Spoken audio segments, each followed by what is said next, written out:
हो सकता है जैसे मेटाक्लोरो परबेंजोइक एसिड, या फिर इसमें जो जनरली यूज होता है वो यूज होता है H2SO5।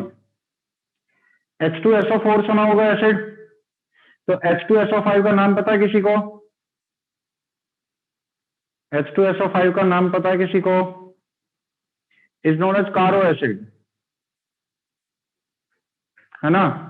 तो क्या करेगा ये H2SO5 H2SO4 plus nascent oxygen में रिलीज हो जाता है, नेसेंट ऑक्सीजन देगा। अब नाइट्रोजन के जो लोन पेयर होते हैं नेसेंट ऑक्सीजन पर अटैक कर देते हैं। नेसेंट ऑक्सीजन के आउटर मोस्ट इलेक्ट्रॉन में कितने इलेक्ट्रॉन होते हैं? आउटर मोस्ट शेल में 6, ऑक्सीजन में 6 होते हैं। तो ये इलेक्ट्रोफाइल हुआ, नाइट्रोजन के पास लोन पेयर है, न्यूक्लियोफाइल हुआ। कोऑर्डिनेट बॉन्ड बनाएगा, नाइट्रोजन के 3 बॉन्ड होते हैं तो कोऑर्डिनेट बॉन्ड बना लो ऐसे, O माइनस और पॉजिटिव चार्ज, माइनस प्लस में तोड़ दो। इसको जब हीट करते हैं तो this heating reaction from here is known as Cope elimination. ये वाली कोप एलिमिनेशन की रिएक्शन नहीं है, ये जस्ट मैंने आपको रिएक्टेंट बनाना सिखाया है कि रिएक्टेंट कैसे बनता है। इस रिएक्टेंट का नाम होता है अमीन ऑक्साइड, यानी अमीन का ऑक्सीजन के साथ रिएक्शन करके जो भी कंपाउंड बनता है उसको बोलते हैं अमीन ऑक्साइड। इसको हीट करते हैं तो कोप एलिमिनेशन होता है। कोप एलिमिनेशन में आपको 2 बातें याद रखनी है। पहली बात तो ये याद रखनी है कि कोप एलिमिनेशन सेन एलिमिनेशन होता है, यानी सेम साइड से होगा।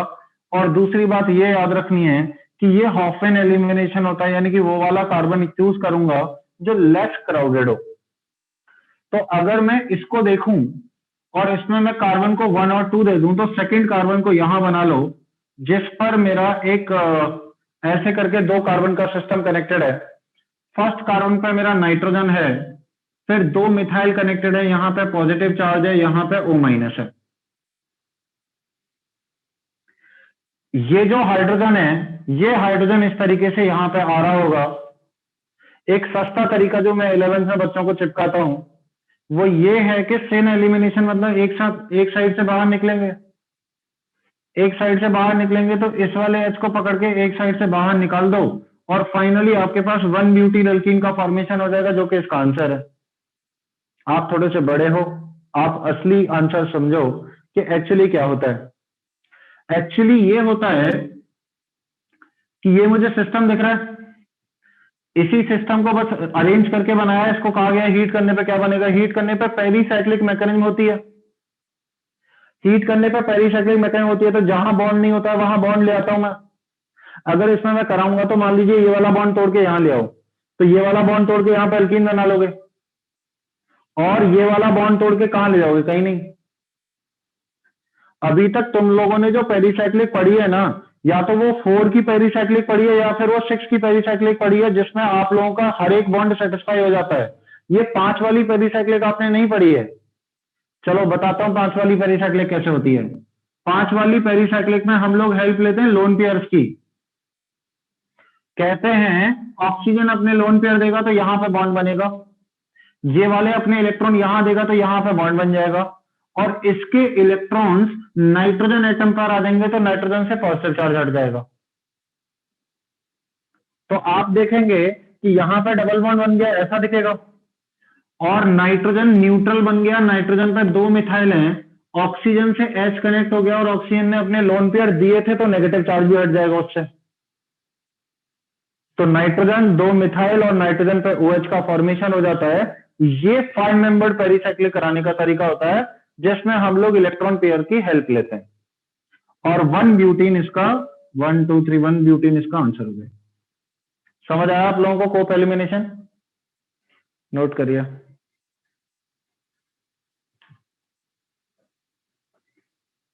17 का फर्स्ट पार्ट है RCH2CH2N plus CH3CH3O minus and that is 150 degree Celsius means heat. तो कॉमन कोप एलिमिनेशन इसके केस में R nitrogen O minus and plus. देखिए जरा इस वाले केस में हमें देखो कई बार ये कंफ्यूजन हो जाता है कि कौन से कार्बन का हाइड्रोजन लें, तो यहां पर वो E1CB वाला ही रूल चलता है, नाइट्रोजन के नेक्स्ट टू नेक्स्ट कार्बन यानी कि अल्फा और बीटा हाइड्रोजन ही जाता है। ये देखिए यहाँ पर नाइट्रोजन का ये अल्फा कार्बन और ये बीटा कार्बन, बीटा कार्बन से जुड़ा हुआ बीटा हाइड्रोजन ही जाना है। तो ये वाला मैं हाइड्रोजन लूंगा और मुझे पता है कि ये अपने लोन पेयर यहां देता है, ये अपना बॉन्ड यहां देता है और ये अपने लोन पेयर नाइट्रोजन को दे देता है। तो इन दोनों अल्फा और बीटा के बीच में अल्कीन का फॉर्मेशन होने वाला है। तो इसका आंसर आ जाएगा RCH डबल बॉन्ड CH2।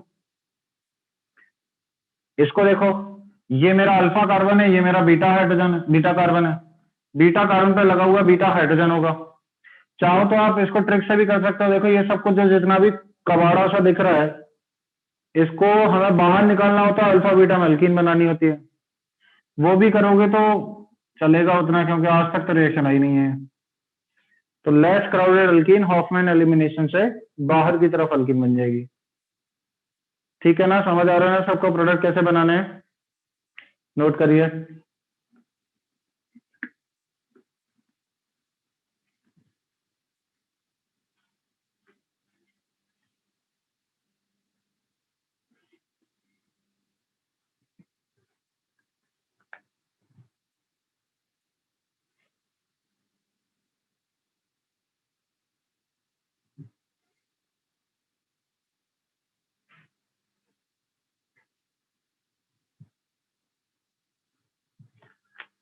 अगला है, पहली मेन रिएक्शन क्या थी? डाइजेटाइजेशन रिएक्शन। कार्बोलेमिन टेस्ट तो नॉर्मल सी रिएक्शन है जिसमें 1 डिग्री अमीन देता है ना, गंदी बदबू आती है। दूसरी इंपोर्टेंट रिएक्शन है reaction of benzene diazonium salt. Heading डालिए, रिएक्शन ऑफ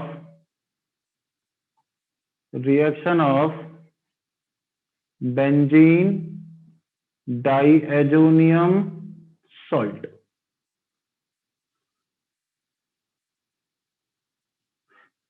देखें जरा, बेंजीन डाइजेनियम सॉल्ट क्या होगा? बेंजीन के ऊपर N2+ लगा रहना। तो देखो बेंजीन आपको ही लिखेगा नहीं, सिर्फ बोर्ड पे देखो, बेंजीन के ऊपर N2+ इस तरीके से लगा रहेगा।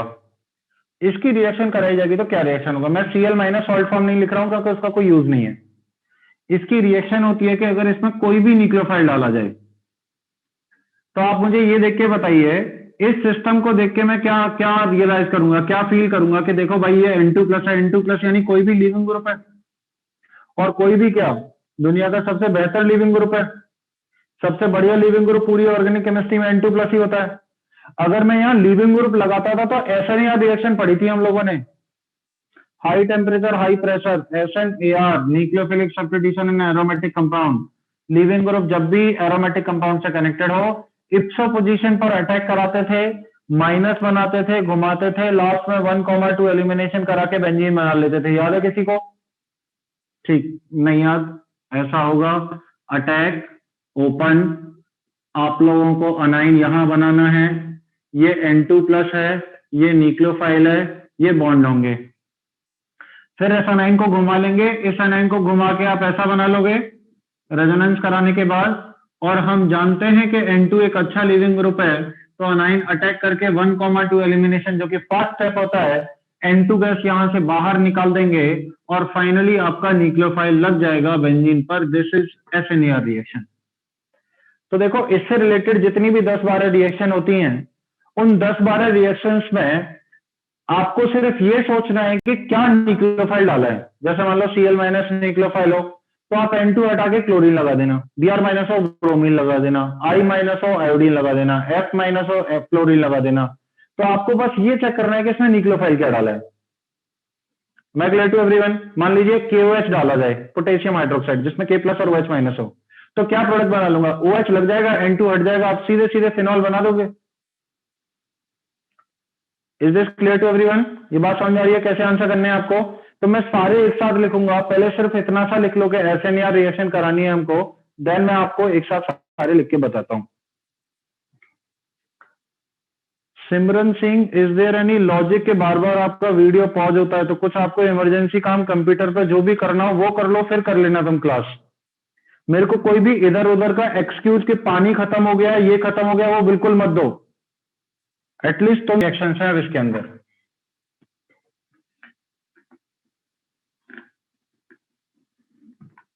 मान लीजिए यहां पे आपका बेंजीन डाइजेनियम सॉल्ट है, और इसके साथ रिएक्शन पूछी है, तो इसमें देखो 3 रिएक्शन तो ये फेमस है। CuCl in presence of HCl डाला जाए तो क्या बनेगा। एक रिएक्शन ये पूछी जाती है कि CuBr in presence of HBr डाला जाए तो क्या बनेगा। और एक रिएक्शन ये पूछी जाती है कि CuCN डाला जाए तो क्या बनेगा। इसमें न्यूक्लियोफाइल कौन होगा, कॉपर +1 ऑक्सीडेशन स्टेट में है, Cl-1 ऑक्सीडेशन स्टेट में है, तो यहां पे न्यूक्लियोफाइल क्लोरीन होगा तो मैं कह सकता हूं क्लोरोबेंजीन का फॉर्मेशन हो जाएगा। इस वाले केस में न्यूक्लियोफाइल ब्रोमीन होगा, तो Br- बाहर निकलेगा तो ब्रोमीन जाके अटैक करेगा, ब्रोमोबेंजीन का फॉर्मेशन हो जाएगा। यहां पे कॉपर +1 Cn- होगा तो साइनोबेंजीन नहीं बोलना चाहिए क्योंकि कॉमन नेम हो जाएगा, बेंजोनाइट्राइल बोलते हैं इसको, बेंजोनाइट्राइल का फॉर्मेशन हो जाएगा तो बेंजीन के ऊपर सीएन लग जाएगा। इन तीनों रिएक्शन का नाम होता है सेंड मेयर रिएक्शन। देखिए सेंड मेयर रिएक्शन कब बोलते हैं, जब कॉपर की +1 स्टेट और साथ में कोई हेलोजन आयन डाल रखा हो या Cn- आयन डाल रखा हो। कई बार इस रिएजेंट को ऐसे भी लिख के दिया जा सकता है Cu2Cl2 in presence of HCl।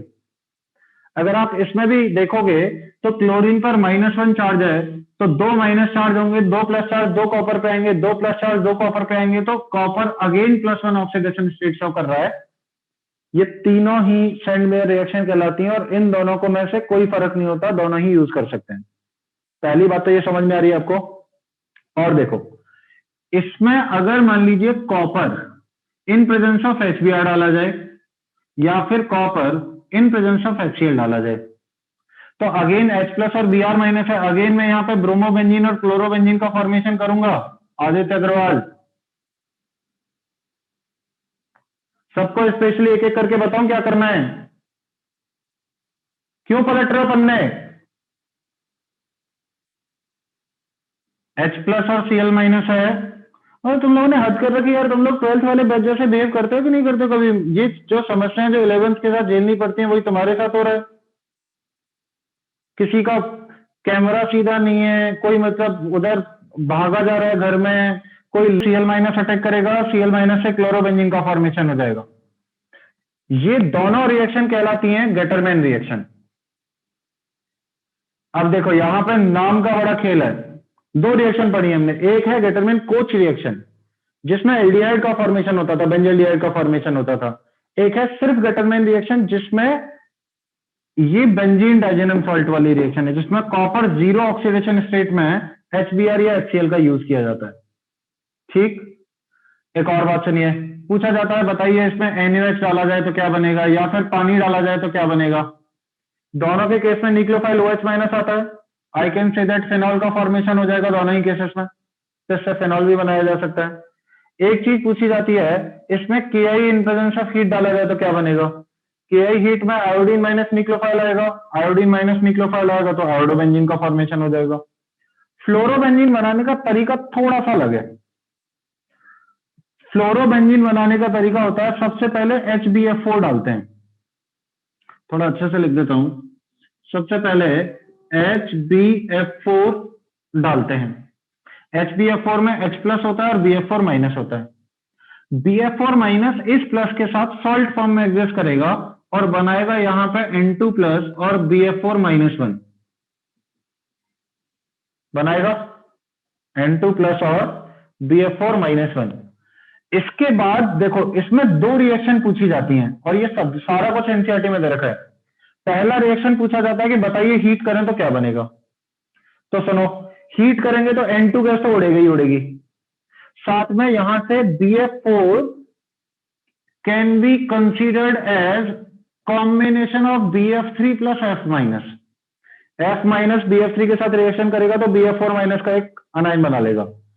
तो जब मैं हीट करता हूं तो एक तो N2 गैस बाहर निकल जाती है, एक यहां पर BF3 का फॉर्मेशन हो जाता है, और जो फ्लोरीन होता है वो बेंजीन पे जाके अटैक करके फ्लोरोबेंजीन का फॉर्मेशन कर देता है। पूरी ऑर्गेनिक केमिस्ट्री में सिर्फ दो ही तरीके हैं फ्लोरीन अटैच करने के, एक थी स्वार्ट रिएक्शन जो AlKH में पढ़ाई थी, और एक ये रिएक्शन है जो हमें डाइजेनियम सॉल्ट कंपाउंड में पढ़नी है। कभी भी आपको क्वेश्चन पूछा जाता है कि बेस्ट रिएक्शन कौन सी है, ऑलवेज सर्च फॉर स्वार्ट और this reaction. These are the reaction इसमें जिसमें आप फ्लोरीन को आसानी से इंसर्ट कर सकते हो, फ्लोरीन वाले कंपाउंड बना सकते हो। ठीक, एक जो बात यहां पे और डाली जाती है वो है NaNO2, यानी Na प्लस और NO2 माइनस का मिक्सचर डाल दिया जाए तो क्या बनेगा। NaNO2 अगर इसमें यूज करेंगे तो फिर NO2 माइनस न्यूक्लियोफाइल ही अटैक करता है, इसको बाहर निकाल देता है, तो यहां पर नाइट्रोबेंजीन बन जाता है। तो कई बार इसके सॉल्ट में NaNO2 डाल रखा होता है, कॉपर नॉर्मल ले रखा होता है एज अ कैटलिस्ट।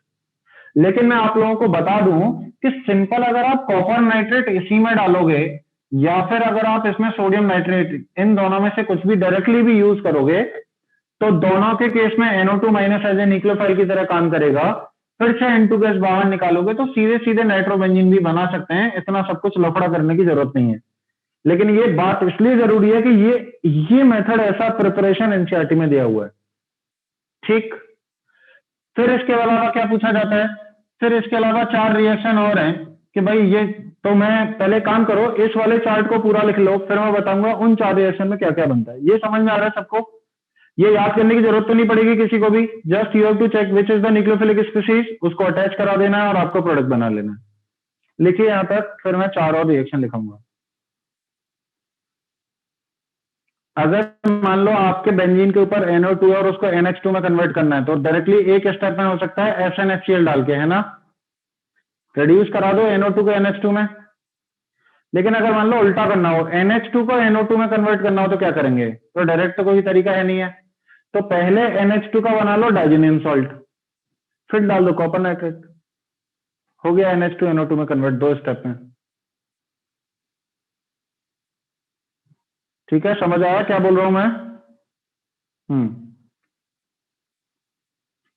तीन तीन रिएक्शन है कि इसमें H3PO4 डाला जाए तो क्या बनेगा, इसमें H3PO3 डाला जाए तो क्या बनेगा, इसमें H3PO2 डाला जाए तो क्या बनेगा, इसमें C2H5OH डाला जाए तो क्या बनेगा, और इसमें Na2SN, चलो Na2SNO2 छोड़ो, ये 4 देखो। ये तीनों एसिड के बारे में आपको एक बात पता होनी चाहिए कि H3PO4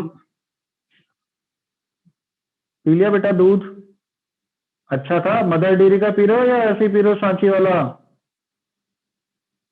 OH OH OH H3PO4 का ये स्ट्रक्चर होता है, मान नहीं सकते बच्चे, मतलब बच्चे इतने ज्यादा आदत से वो हैं। खैर देख लो, H3PO4 का स्ट्रक्चर ये होता है।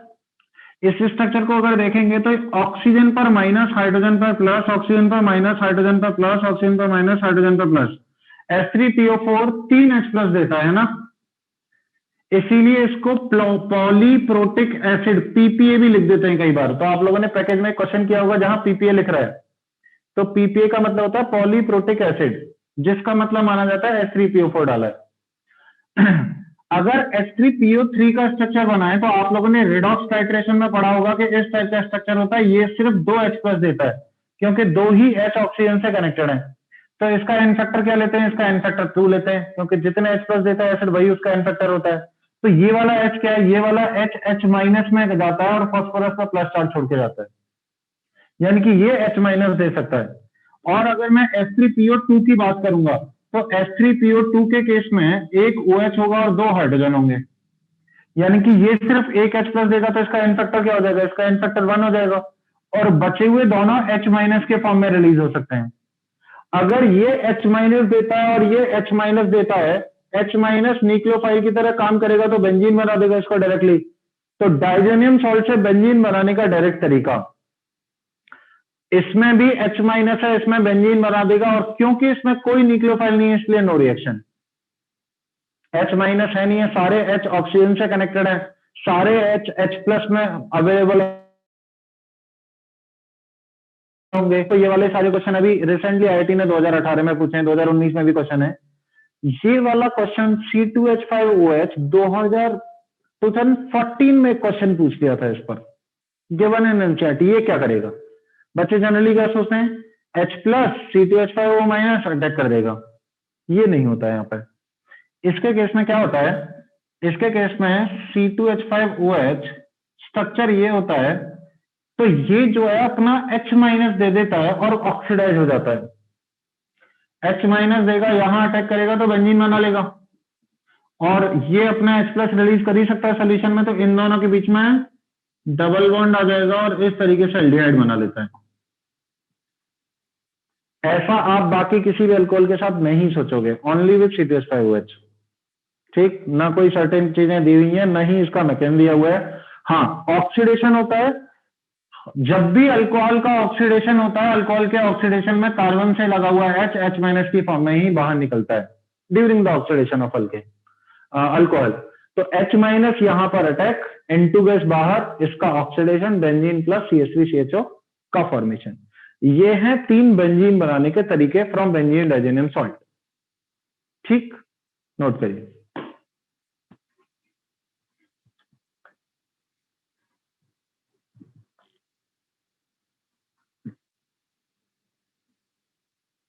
Of aniline, reaction of aniline. देखिए, एनालिन की कुछ कुछ अलग टाइप की रिएक्शन है, वो सुन लीजिए। सबसे पहली रिएक्शन है एनालिन की कि अगर मैं इसमें फ्रीडल क्राफ्ट अल्काइलेशन और फ्रीडल क्राफ्ट असाइलेशन कर रहा हूं, जिसमें मान लीजिए RS या कुछ भी हो तो AlCl3 लिया जाता है दोनों के केस में। असाइलेशन में RCOX होता है, यहां पे भी AlCl3 लिया जाएगा। दोनों के केस में कोई रिएक्शन नहीं होती है, बताया था मैंने अरेंज में। NH2 कनेक्टेड हो, NHR कनेक्टेड हो, NR2 कनेक्टेड हो, तीनों AlCl, मतलब ये सारे केसेस में AlCl3 के साथ कॉम्प्लेक्स बन जाता है और फिर फर्दर रिएक्शन नहीं होती है। लेकिन अगर AlCl3 ना डाला हो और मान लो मैंने यहां पर डाला है एसिटिक एनहाइड्राइड CH3C डबल, सबसे ज्यादा यही रिएक्शन इसकी दे रखी होती है ऐसे, और साथ में मैं यूज करता हूं पिरिडीन एज अ बेस। अगर ये डाला है तो अब तो कॉम्प्लेक्स बनाने वाला कोई है नहीं है, तो नाइट्रोजन के लोन पेयर इस पर जाके अटैक करके न्यूक्लियोफिलिक सब्स्टिट्यूशन रिएक्शन करा सकते हैं, ये बात मैं सोच सकता हूं। नाइट्रोजन पे जब प्लस चार्ज आएगा, लोन पेयर जब देगा, तो उस प्लस चार्ज को हटाने के लिए पिरिडीन एक सॉफ्ट बेस होता है, एक हल्का बेस होता है, वैसा एक वीक बेस यहां पे डाला हुआ है जिससे इसका H प्लस हटाया जा सके। आपको याद है NaOH के साथ OH माइनस यूज किया था जब हम वो रिएक्शन कर रहे थे CRQ वाला, तो कई बार नाइट्रोजन से H प्लस हटाने के लिए ये वाला चीज डाला जाता है, तो ये बना लेगा यहां पर NH C double bond O CH3। ठीक, ये वाला पार्ट बाहर निकल जाएगा। थर्ड रिएक्शन है, हम लोगों ने देखा था कि फिनॉल के केस में ब्रोमीन वाटर डालते हैं तो 3 बार ब्रोमीन आ जाता है, ये वाली रिएक्शन याद है आप लोगों को? ऐसा पूरी ऑर्गेनिक केमिस्ट्री में एक और चीज के साथ होता है, वो होता है NH2। अगर OH के साथ NH2 यहां पर हो तो NH2 के केस में भी 3 बार ब्रोमीन आता है, 2 बार ऑर्थो पर और 1 बार पैरा पर। लेकिन मान लीजिए मुझे 1 बार Br लाना है। फिनॉल वाले केस में अगर 1 बार ब्रोमीन लाना होता था तो हम यूज करते थे carbon disulphide as a solvent, इसमें वो चीज काम नहीं करती है, तो फिर मैं 1 बार कैसे लेके आऊं? 1 बार रिएक्शन कराने का तरीका होता है, सुनिए जरा। सबसे पहले मैं एक काम करता हूं, मैं इसमें डाल देता हूं acetic anhydride in presence of pyridine. उससे क्या होगा? उससे ये वाली रिएक्शन हो जाएगी। उससे क्या हो जाएगा? उससे आप ये देखिए, आपको पता है 3 बार ब्रोमीन क्यों आता है? Because this is a highly activated ring, बहुत ज्यादा इलेक्ट्रॉन डेंसिटी होती है रिंग में। अगर आपने ये वाली रिएक्शन करा दी तो इस नाइट्रोजन के लोन पेयर इस C डबल बॉन्डों के साथ भी घूमने लग जाएंगे, which is a strong deactivating group, which is a strong minus M effect जो दिखाएगा ये। तो अगर ये इधर घूमने लग जाएंगे तो बेंजीन के अंदर आने वाले इलेक्ट्रॉन्स कम हो जाएंगे, तो बेंजीन का रिएक्टिविटी, बेंजीन का एक्टिविटी कम हो जाएगा। और अब इसमें आप यूज कर लीजिए Br2 in presence of acetic acid, जो कि Br प्लस ही बनाता है अपने सोल्यूशन में। तो अगर मैं इसमें कराऊंगा तो 1 बार ऑर्थो पे लगेगा, 1 बार पैरा पे लगेगा, और क्योंकि इतना बड़ा ग्रुप है डेफिनेटली मेजर प्रोडक्ट पैरा पे बनने वाला है। लेकिन मुझे तो क्या चाहिए? मुझे तो NH2 चाहिए ना, उसके लिए मैंने पूरा ACDS चैप्टर पढ़ा हुआ है। या तो एसिडिक हाइड्रोलिसिस करा दो या बेसिक हाइड्रोलिसिस करा दो, इस वाले कार्बन पे OH और नाइट्रोजन पे H आ जाता है, ये बात मैं जानता हूं। आइदर बेसिक हाइड्रोलिसिस और एसिडिक हाइड्रोलिसिस, यहां पे NH2 रह जाएगा और यहाँ पे ब्रोमीन लग जाएगा, और ये मेरा एक बार ब्रोमीन लगाने का तरीका हो जाएगा। आईआईटी ने भी इस सीक्वेंस और इस सीरीज को 3 या 4 बार अब तक पूछा हुआ है। बहुत फेमस तरीका है कि एनिलीन में एक बार ब्रोमीन कैसे लगाऊं। ठीक, ये बात समझ में आ रही है? चौथी रिएक्शन कैसे हो रही है? फिफ्थ और सिक्स रिएक्शन हो रहा है, ये पहले लिखिए, फिफ्थ और सिक्स और बताता हूं।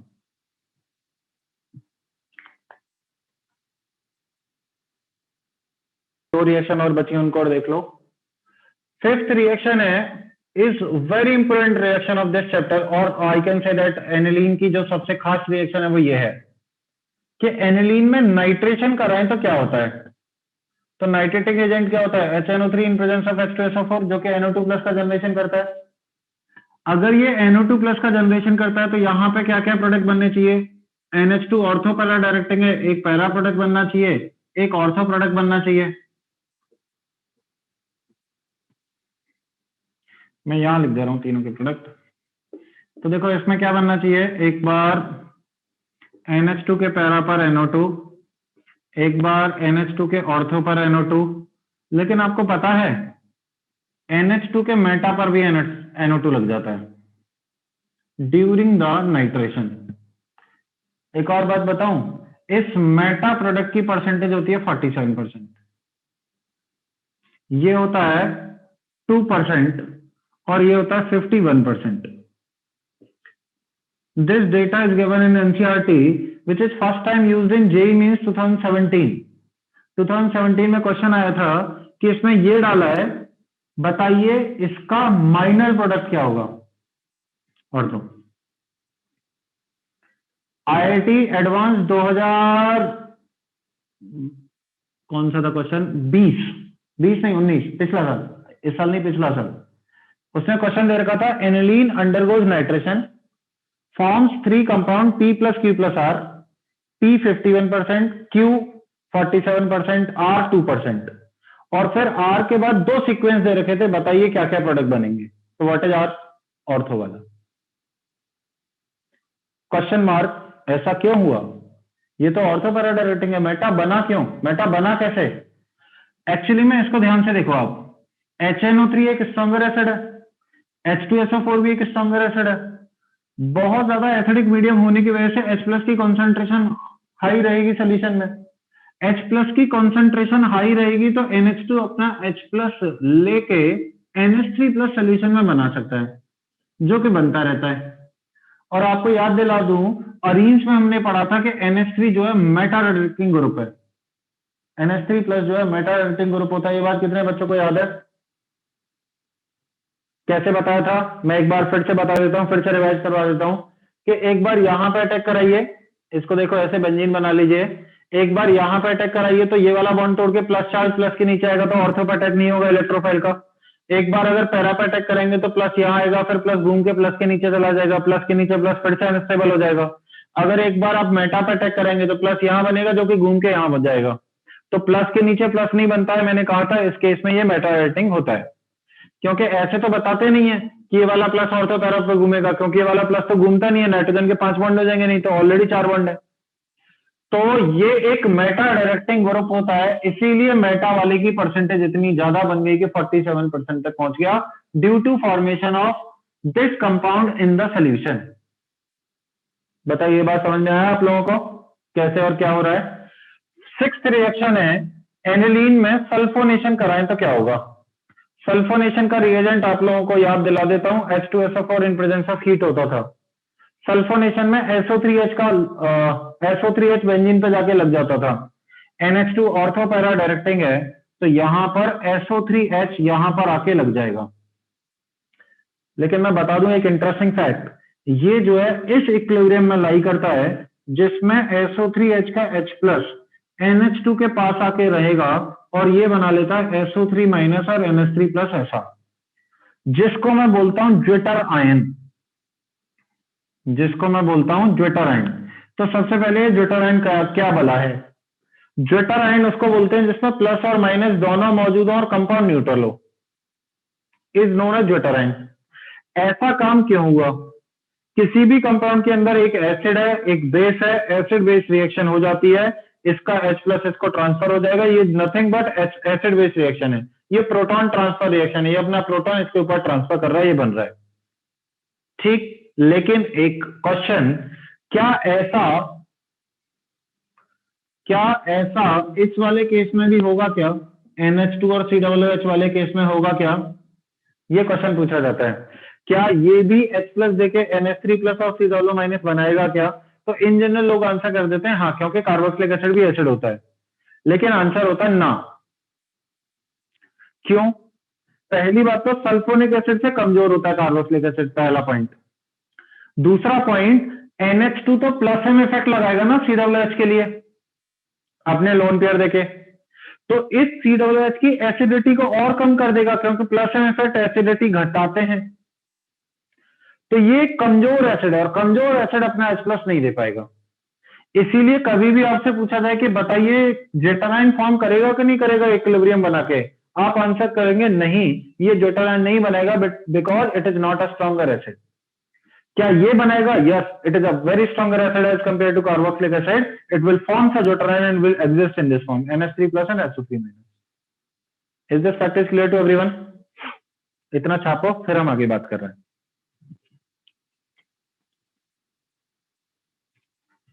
तो किसी एक मॉलिक्यूल में प्लस माइनस दिखें और नेट चार्ज 0 आ जाए, that ion is known as zwitter ion.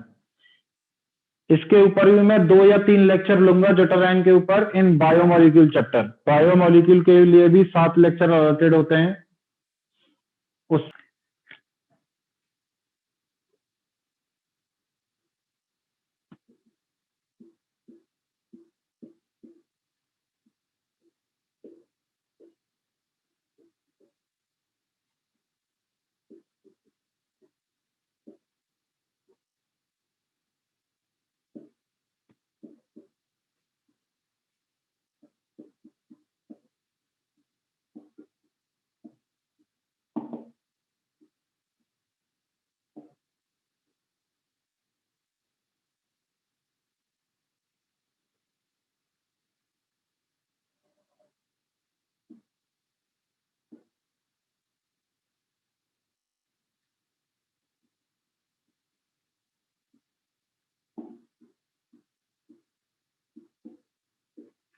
सुनिए जरा, देखो लास्ट, ब्रोमीन वाटर डालेंगे क्या बनता है? तो तीनों जगह पे ऑर्थो पैरा पे ब्रोमीन लगा देंगे, तो वही क्वेश्चन है। HNO3 डालेंगे, रिएक्शन लिखी हुई है, तीनों बनते हैं, तीनों किस किस परसेंटेज में बनते हैं लिखा हुआ बोर्ड पे। H2SO4 डालेंगे, बोर्ड पे बना हुआ है, क्या बनता है? पिरिडीन, और इसके साथ डालते हैं तो नाइट्रोजन अटैक करने चला जाता है, इसमें क्या बन जाता है? नाइट्रोजन, और साथ में बनेगा C डबल बॉन्ड और CH3, है ना? X वाला मॉलिक्यूल ये होगा।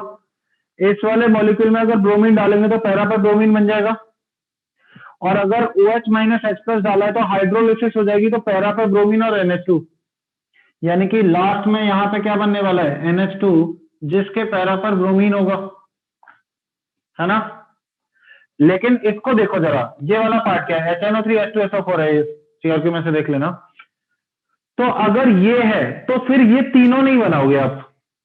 इसके केस में तो हमें पता है ना कि इसके केस में ऑलरेडी डीएक्टिवेटेड होता है, सिर्फ पैरा पे बनता है ना इसके केस में, तो इसमें आप पैरा पे NO2 लगा दोगे, और अगले स्टेप में क्या है? H प्लस और OH माइनस, यानी कि फिर आप हाइड्रोलिसिस करा दोगे। तो देखिए, अगर सिर्फ आपको पैरा पे NO2 वाला मेजर बनाना है, सुनिए जरा ध्यान से, इसमें तो 47% ये भी बन रहा है। अगर आपको सिर्फ ये प्रोडक्ट चाहिए, आपको कोई अपना मिक्सचर नहीं चाहिए, तो आप पहले करा दो एसिटाइलेशन, पहले एसिटाइल ग्रुप लगा दो, फिर नाइट्रेशन कराओ, सिर्फ पैरा पे बनेगा, हाइड्रोलिसिस से वापस से NH2 ऑब्टेन हो जाएगा, तो सिर्फ पैरा पे NO2 वाला प्रोडक्ट बना सकते हो, मिक्सचर आपको ऑब्टेन नहीं होगा। ये बात क्लियर है? एक अनाउंसमेंट सुन लीजिए, आपके साथ साथ 10 से 12 लाख बच्चे भी IIT JEE की तैयारी कर रहे हैं, उनमें से 10-12 हजार बच्चे ही NIT IITs में जाते हैं। उनकी दिवाली कैसी होती है वो मैं बता देता हूँ। उनकी दिवाली होती है कि जैसे मान लो दिवाली के 4 दिन की छुट्टी आप लोगों को अपने उसमें लिखी हुई लग रही है, तो ऐसा नहीं है चारों दिन सिर्फ पटाखे फोड़ते रहो तुम लोग। जिस समय आपको एंजॉय करना है 3-4 घंटे आराम से अपने फेस्टिवल के लिए निकालो, कोई बात नहीं है। बचे हुए 8 से 10 घंटे पढ़ाई करना। नवंबर 15 आने वाला है, पलक झपकते दिसंबर खत्म, फरवरी में पेपर अगर हुए तो मेंस भी हो सकता है। तो मेंस जनवरी के फर्स्ट वीक में होगा, ये भी कोई बहुत बड़ी बात नहीं है ना।